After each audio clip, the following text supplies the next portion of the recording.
So I am Sonia Archer-Capuzzo. Please call me Sonia.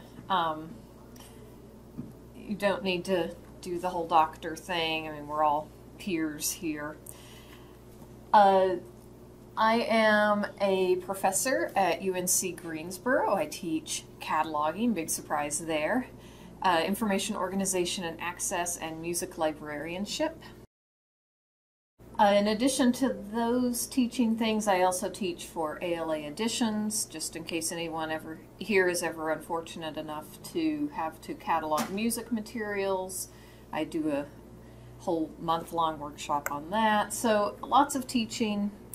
I used to do a lot of cataloging. I do a little less now. Most of my cataloging is coming up with fun examples for my classes, which, you know, that's experience too. I get to create the bad ones and the good ones.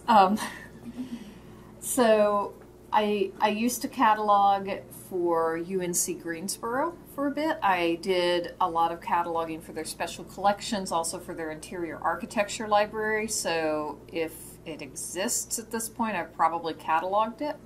I've cataloged keys. I have cataloged tile samples. I have cataloged headphones. I have cataloged dolls. So got lots of experience with that, and then I went out and I actually did some contract cataloging, which that was more like, here, son, you have a whole bunch of weird foreign languages.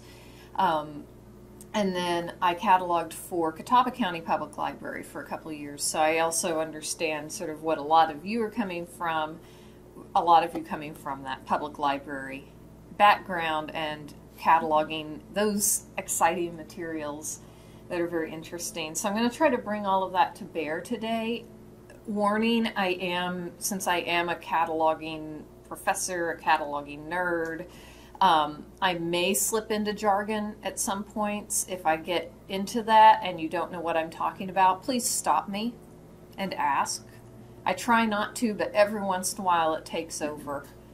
So sometimes it's insanity, you know. So stop me and say, what the heck are you talking about? And I will explain. So today we have a little agenda here. I don't have times for this because it takes different amounts of time depending on how many questions you guys have. So I don't want to loop you into anything, but I've never finished late with this workshop, so there you go. So we're going to have an introduction to what item cataloging is, what your responsibilities as item catalogers are. We're going to talk about matching the item you have in hand to the correct catalog record, or at least the best catalog record available. I'm going to talk about adding items and volumes to the catalog and also editing the items. I'm going to talk a little bit about deleting items. And we're going to talk about preparing for your assessment to officially become item catalogers, which is really not scary, so deep cleansing breaths. You're going to be fine. So as item catalogers, you should be able to do the following things. You should be able to match the item you have in hand to the best catalog record. We're not talking about like the best catalog record ever. We're talking about the best catalog record you can find that's available. Sometimes that's not spectacular. That's okay. You pick the best one. To do that, you're going to evaluate and select existing bibliographic records in the catalog, looking for the quality of the record and its appropriateness to the item you have in hand. We're going to talk a lot about how you do that today. And you're going to be able to figure out when records are duplicates or when they have significant problems with them, so that you can then report those to a bibliographic cataloger so that they can fix it. So if you're somebody who's coming back tomorrow for the bibliographic cataloging, you're the person who today I'm going to be saying pretty frequently, send your stuff to that person so they can fix it. And for those of you who are not coming back tomorrow, you're stopping after item cataloging, just remember you're sending stuff to those people and not having to deal with it in a lot of cases. Yay! So you're going to report the problems and the duplicates. You're not going to try to fix them because you can't. You, as an item cataloger, should be able to add items to the catalog and also edit those items. So you should be able to create volume numbers, create item records, add appropriate item attributes, and add your items to buckets as appropriate so that you can send them on to those bibliographic catalogers to make them do the stuff that you don't do. And you should be able to correctly delete items and volumes from the catalog without breaking anything, which actually is easier than it sounds because there are privileges set up in the catalog. So if you're only set up as an item cataloger, you really can't destroy somebody else's stuff all that easily. But we'll talk about it just in case, so we don't break anyone else's toys while we're cataloging.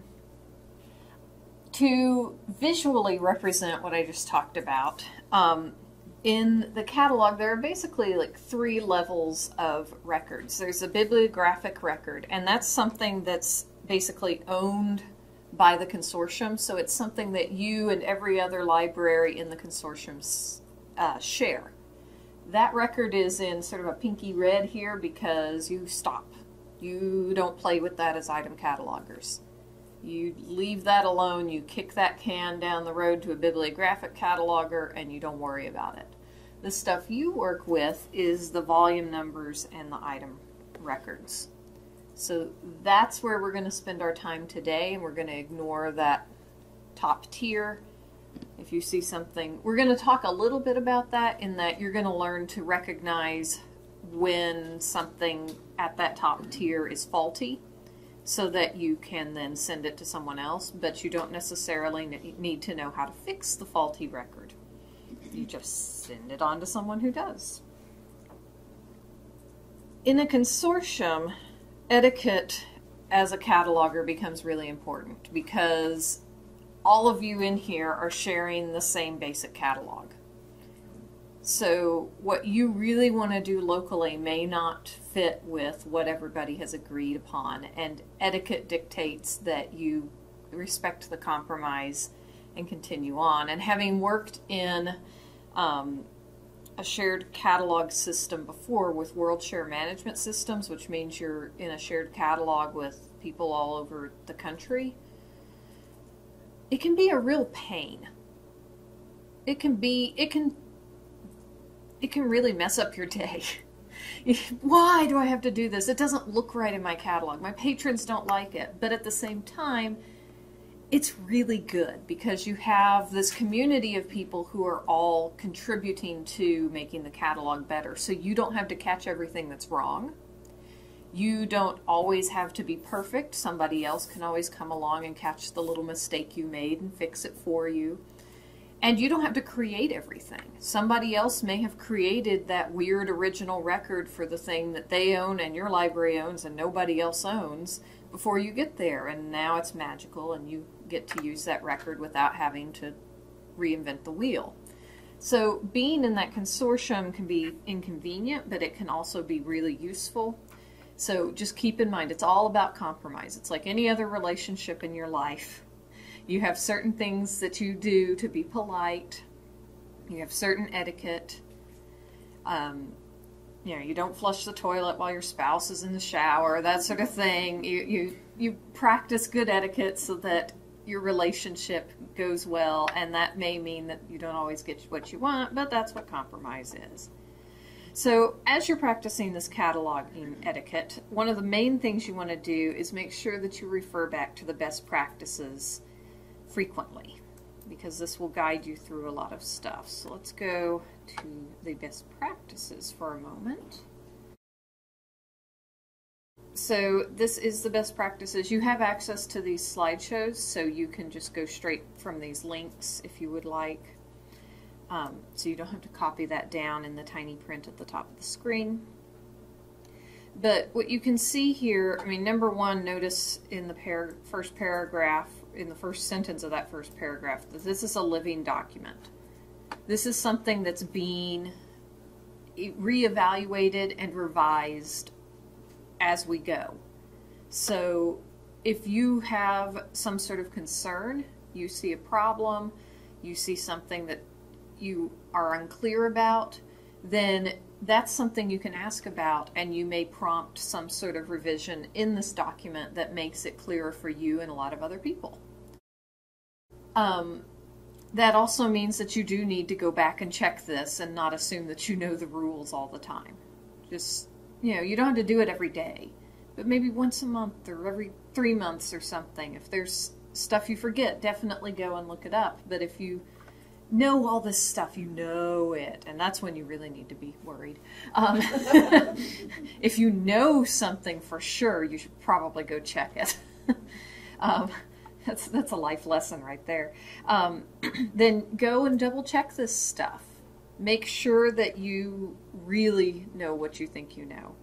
So in here, you have these different sections. So you've got a cataloging overview. This gives you all sorts of helpful stuff, like if you can't remember the difference between RDA and AACR2 records, and if you have no idea what I'm talking about, we're going to talk about it. This could help you. There are some examples that outline the main differences. If you're not sure how to use the 1XX and 7XX fields, this can help you with that. Dealing with advanced reader, donated, and copy notes, that could be challenging, so that's in there. There's a whole chapter just for item cataloging, and it basically walks you through in order how you do a lot of the item cataloging stuff. So you do have my slides there, then you've got something about searching the catalog, sorting what you found, selecting, and so on and so forth. So it walks you through that process. We're going to skip bibliographic cataloging for today. There are these lovely MARC templates where, if you're not creating records, you might think, oh, I don't need those templates, but the templates could come in handy if you need to compare a record you're looking at to something that looks good. So the template might actually be something to glance at and say, the template has this and this record doesn't, and this record just doesn't look quite right. I'm going to send it on. So you do have stuff here for various things, like how to put in diacritics or item templates, stuff that can be useful for you guys going forward. So just realize that that is there, and we're going to be referring back to it frequently throughout today.